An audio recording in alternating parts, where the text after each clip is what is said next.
the Discord thing up just a bit. I should be able to hear everything. So we'll go back to sharing. Excellent.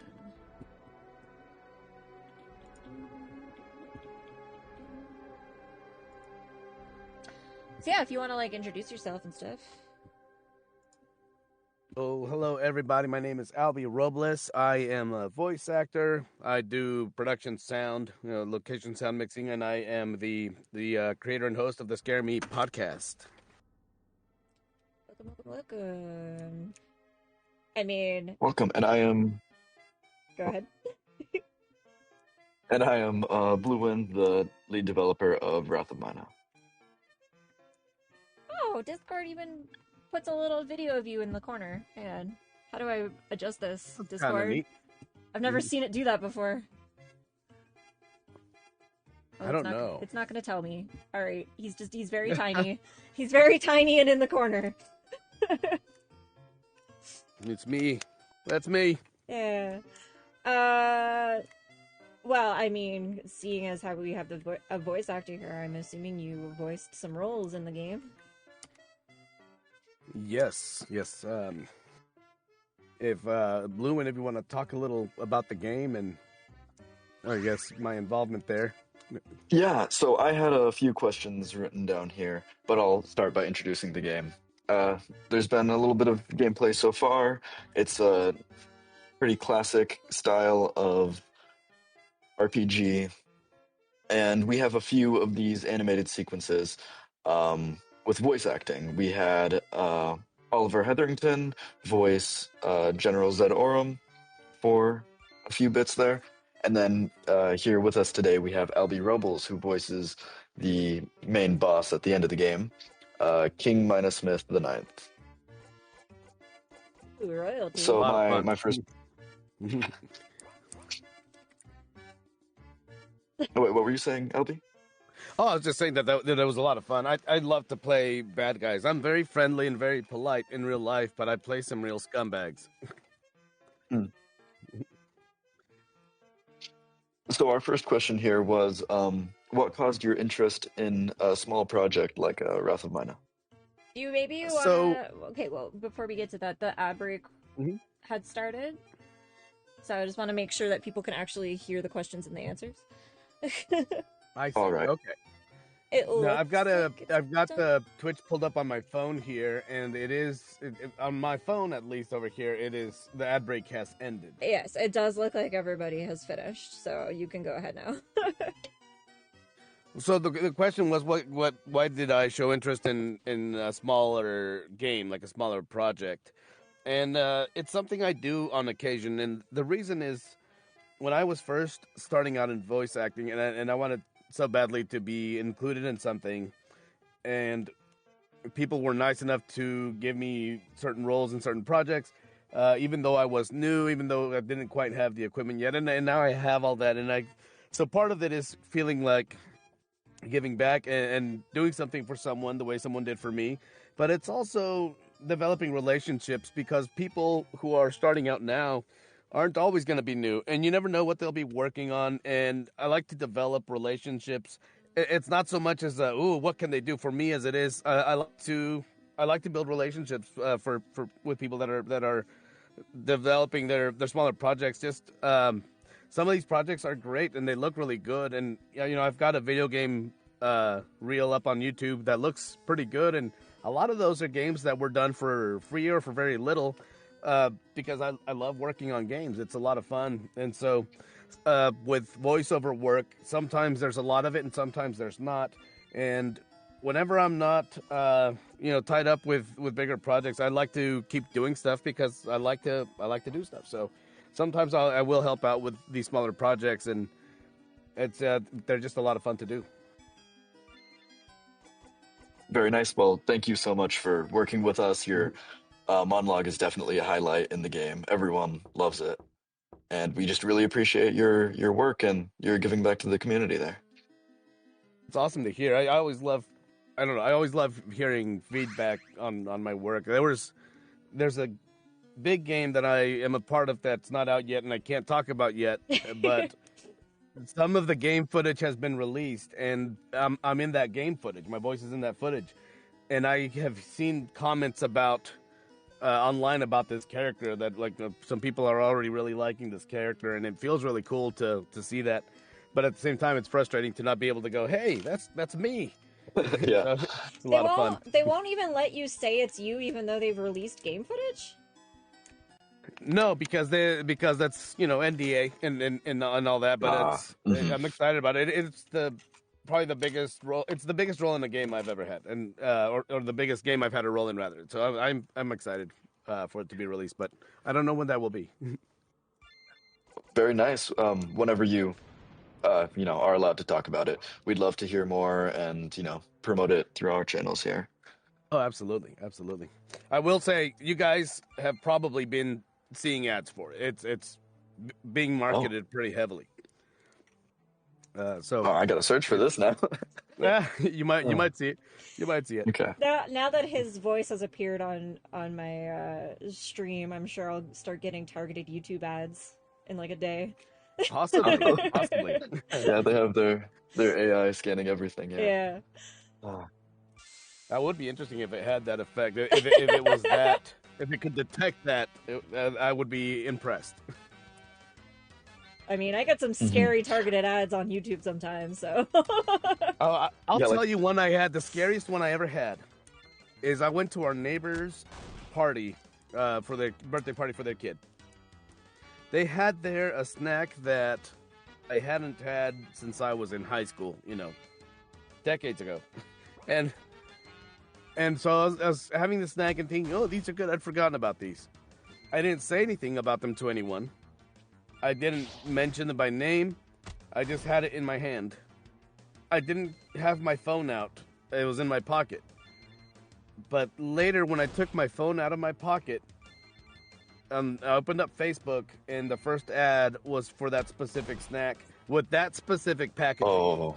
Yeah. That messed with me, and I was always listening. I was haunted for a couple of days by that. I couldn't figure it out. And I mean, maybe it's a coincidence, and maybe it's because it was on sale in my area, and that's why they happened to get it. I don't know, but it freaked me out. I mean, part of it's like location data too, though, that they use. So if like the friend's house you went to had like searched for it ahead of time or something, or they had mentioned it, then it would just start telling it to you because you went there. Or they bought it and they have a receipt. Okay, yeah, like they bought it in the area, and so that. And it's at their house now. Maybe, I don't know. It could be any combination of things. Scary, accurate. Yeah. Well, on the team for Wrath of Mynah, we have a number of One Piece fans that, as soon as they heard we had, someone coming on who worked on One Piece with the dubbing, they were really interested in that and referred to you as the One Piece guy for a while. The One Piece guy. I love that.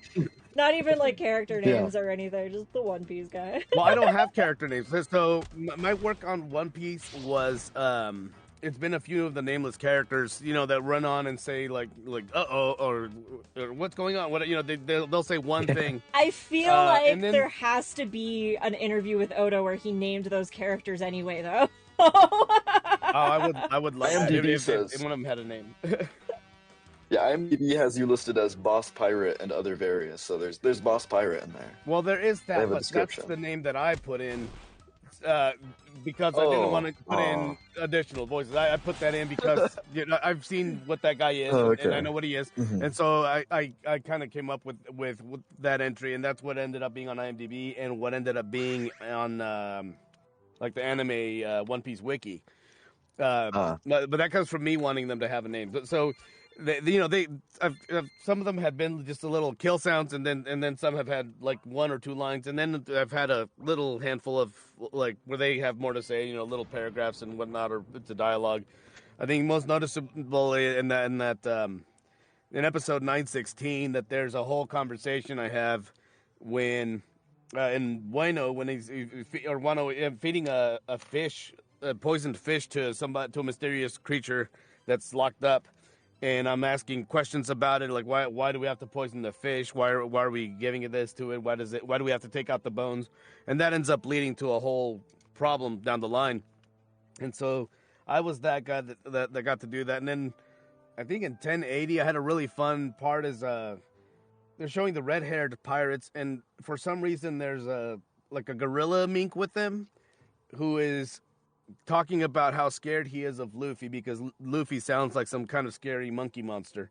And that was a really fun one to record. And when I was in studio for that, I was flaying my arms all around.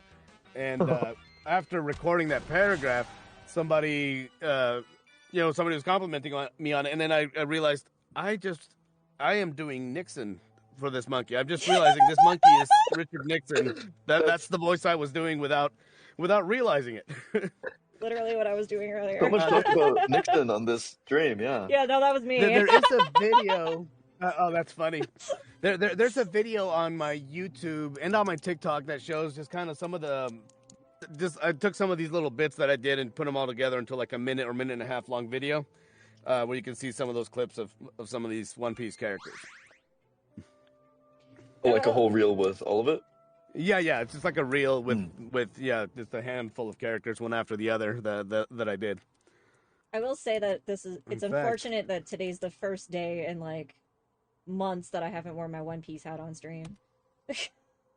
Oh, usually you have it on. I do love that show. It's so good.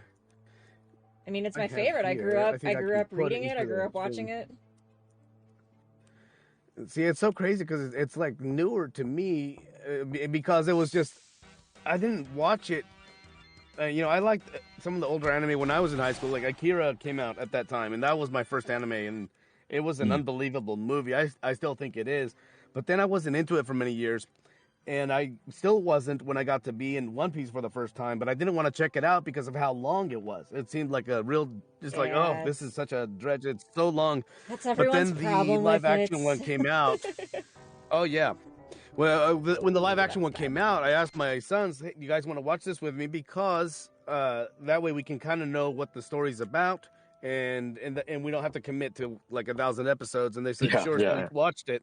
But because the story is so good, even in the live action, as soon as we got to the end of that first season, we were like, okay, we got to watch the anime because we got to see what happens next. I'm very excited for the anime basically reboot that they're going to be doing because it'll get more people into it because they can start at the start. They can start at the start and no filler. Yeah. I really dislike all the filler stuff. I'm putting into the chat here. Let's see. I'm putting in that link to that video that I was talking about. There we go. Very nice. I will bookmark that is in there. So, those are my One Piece parts. And as for that other game that I said I was in, I can give you a couple of hints. And one is being that it's the same developers as Payday. But they're not working with that company anymore. They left and they made their own company and made a new game that was a big hit. And so this is their next game.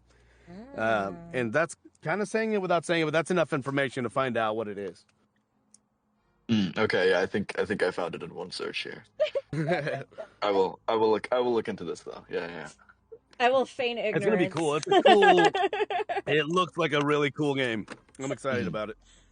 And it's cool to know like the people that developed it have heard my voice and they've liked it and put it in. So that's exciting. Just get another leather shoulder bag. It's funny. I got to be at a convention in San Angelo as a guest, and I hadn't done any anime yet at the time. I had a few indie game roles, and I had my podcast. And so really, I didn't get many people coming to my table, but I was placed next to like one of the most famous people there at the table wise. And so the people that came to my table were kind of the dandruff from her table. And like while they were waiting in line to talk to her. And it was humbling, but at the same time, it was exciting to even just get to be there. But I got to have a dinner with some of those people, and that was really cool. John Gramillion and John Swazi were there, and so got to have dinner with some of that group, and I really felt like I was out of my element.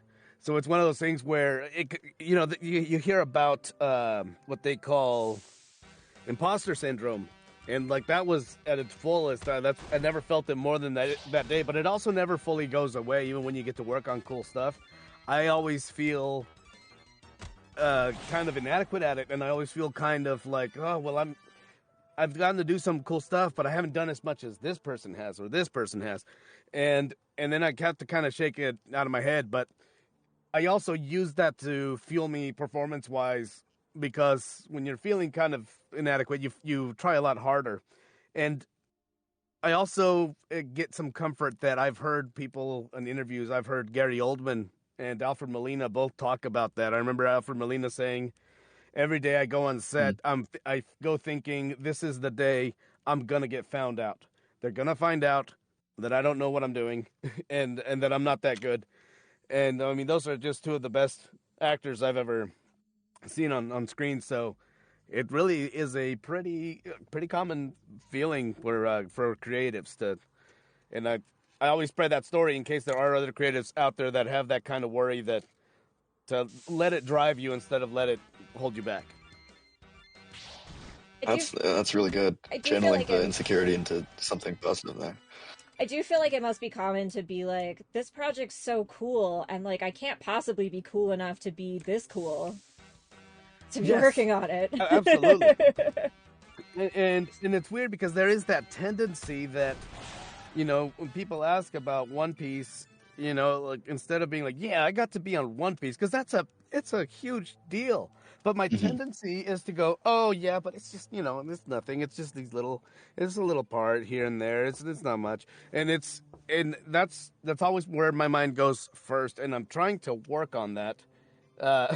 I'm trying to find a line between sounding braggy, but also not, I don't know, not belittling what I've accomplished, because it is something really cool to get to do, but. Just because there are other people that do it more frequently or have gotten bigger parts, like it doesn't mean I have to put down what I have done. It's a tricky line. Keep running into these. Another question here. Okay. What was your favorite role you've ever done? Man, other than this new game, my favorite role is... Your favorite role that you can talk about? Yeah. There's a I've done a lot of podcasts for a company called Voyage Media, and they do a lot of scripted podcasts. And I've just recorded one for them yesterday, as a matter of fact. But they put out a podcast a while back called "Someone is Killing the Wolfhounds," and I'm the main villain in that one. And it was that was a really dark role. It was very cool. It's kind of, they described it as a platoon meets Training Day, and it's a real story about this sergeant that kind of, you know, he was kind of losing his mind out there and became so dangerous to his own troops that they were trying to kill him, but by sheer luck they couldn't do it. And so this sergeant is a very hateful character. He says a lot of very vile things, but it was such a fun character to play. I had a great time playing that one, and it was a big, meaty part. I had an absolute blast playing that character. That was really fun. What was the name of the exact podcast episode there? Well, in all the episodes, but the podcast series was called "Someone is Killing the Wolfhounds." Okay, one is killing. All right, thank you. So that was a good one, and yeah, I've played villain for that company a few times, and it was neat because there were a couple of times that they cast celebrities without me knowing, so I would just record my part when they did one called Sanctuary, and I played kind of this dictator on Mars, or a guy trying to become a dictator on Mars, and it's up to his wife to try to stop him. And I found out, when they released it, they were like, "Here's Sanctuary by Voyage Media, starring Lily Ray from American Horror Story," and I was like, "Oh my gosh, that's who plays my wife in it." And another one that was kind of a werewolf thing, and I got killed in that one. And I realized when it was released that the person that killed me was Bruce Greenwood, who's in all the Mike Flanagan stuff. He's in a lot of great stuff. And so I've been killed by him now. So that was really cool. I didn't know when I was recording it. They pieced that all together on their end. So that was a really cool discovery. Getting killed by Bruce Greenwood, that's a big achievement there, yeah. That was a proud one for me. That's all the resume would say. Yeah, yeah. Put that one at the top. It just killed by Bruce Greenwood. And well, we talked a little bit about this before with the stuff you're not allowed to talk about. But in terms of stuff you are allowed to talk about, what else do you have in the pipeline? I know you're working with the Netflix house now. Yes, that's not a voiceover thing. That's so Netflix House is like these. We're opening December 11th here in Dallas. The one in Philadelphia is already opened, and it's Netflix House is basically kind of a theme park for Netflix, where they have kind of a food court where all the menu is themed after Netflix items. You have like a sandwich, for example, called the Hellfire Club. That's a club sandwich, stuff like that. Oh, There's an yeah, arcade called Replay. That's a lot of classic games that have been kind of reskinned with Netflix shows. And then just a lot of great decor to look at. It almost a sort of museum. But then each of the venues has 2 live shows. So ours here in Dallas is going to be Stranger Things, and the one that I'm a part of is Squid Game. I'm one of the Squid Game hosts. And so you go up there and you get to actually participate in Squid Games. And it's really fun. It's really cool. And it's the most fun day job I've had. I've got to do the day job because the voice work and the film work, sometimes there's work and sometimes there's not. And so I need something that's constant. And this one is what a great day job to have. Super fun. I presume Are you going to be all dressed up in the California? I'm sorry? You can go.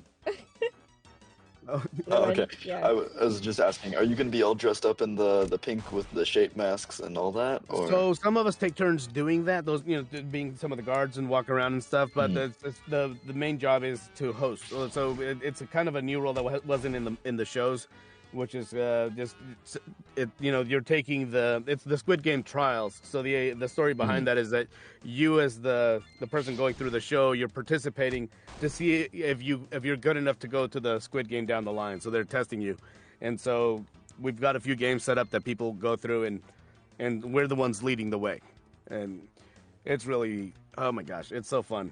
We got to go through it 100 times when we're kind of helping each other train. But I never got tired of it. Sounds like a really good day job, yeah. And there's a little bit of the voice work to that with the hosting, right? Well, there is not so much voice, but just character. Everybody developed their own version of the host, and so I'm up there. I'm acting. I'm not talking like this. Yeah, I'm more of a sardonic. I've had it with everybody, and I get tickled at seeing people fail, call people losers. We all insult the guests at different levels. It's really fun. Because that is a villain role, yeah. Yeah, I mean it pretty much is, yeah. How different is it with the live audience versus the comfort of the recording studio? It's tougher, but you got to just be able to roll with the punches, and then a lot of my success in voiceover comes from having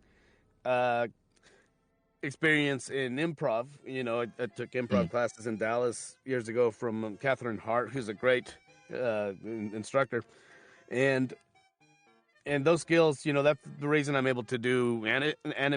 Anime, they don't give you a script ahead of time. You show up and they give you your line on one screen, they play the cartoon on the other.